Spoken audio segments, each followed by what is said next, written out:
The wind was cold, sharp enough to sting her cheeks, but 12-year-old Marina Kepler didn't stop walking.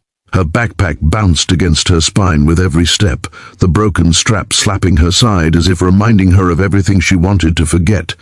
Every laugh, every shove, every cruel word that followed her through the hallways of Riverbend Middle School.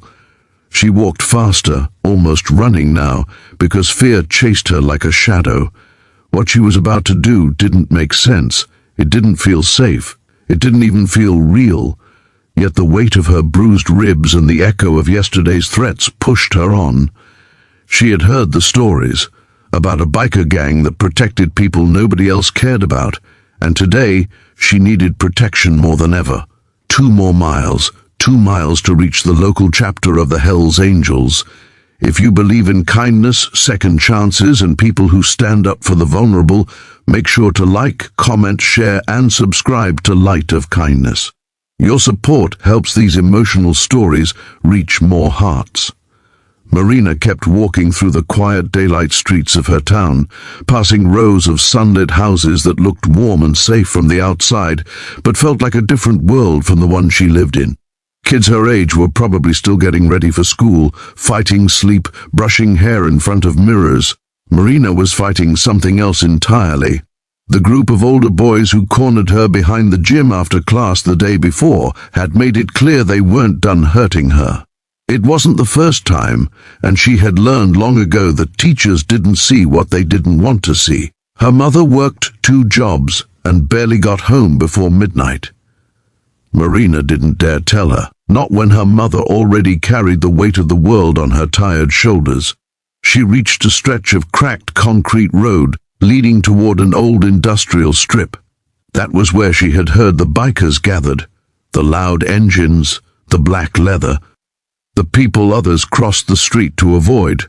She didn't know what she was expecting. Maybe a miracle, maybe nothing, maybe just someone who would tell her she wasn't crazy for feeling unsafe.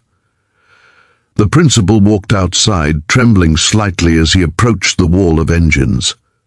Talon stepped forward calmly. They spoke for several minutes, quiet, firm, respectful. Talon told him everything Marina had told them.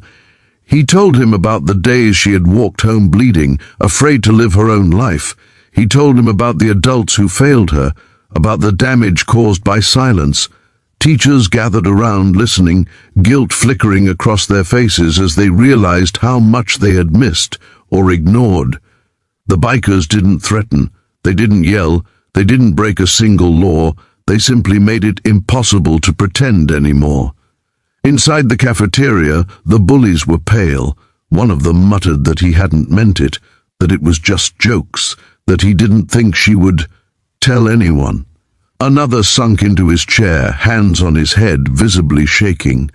The entire school seemed to shrink under the weight of what was happening. The principal announced an emergency meeting within the hour. Policies were rewritten, investigations opened, parents called. The school that had once shrugged at Marina's pain worked harder in one afternoon than it had in years. As the hours passed, word of the event spread through town, then through neighboring towns, then through social media. People came outside to watch as the bikers remained parked in disciplined lines, engines occasionally revving in unison like a heartbeat echoing Marina's courage. Marina was finally brought outside after the meeting, escorted by a counselor who looked more rattled than supportive. Talon walked toward her slowly, making sure she wasn't overwhelmed. The entire army of bikers quieted when she stepped into the sunlight. Talon knelt again. "You're safe now," he said, "and you're stronger than you know. We're not here to fight. We're here to show them you matter." Marina didn't have the words to answer. She had never felt this seen, this valued, this defended. She had spent years believing she didn't matter enough for anyone to stand up for her. Now, 250 strangers had shown up, not to hurt anyone, but to ensure she was treated with dignity. It was overwhelming in the best way.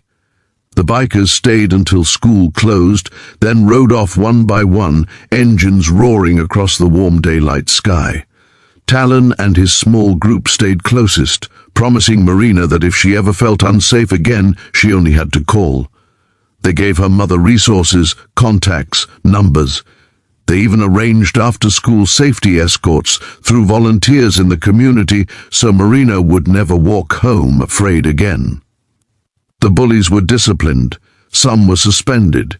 Counseling was required. The school changed, the town changed, and Marina changed most of all. She walked into school the next week with her head up, not because she felt brave, but because she finally felt protected, respected, and believed.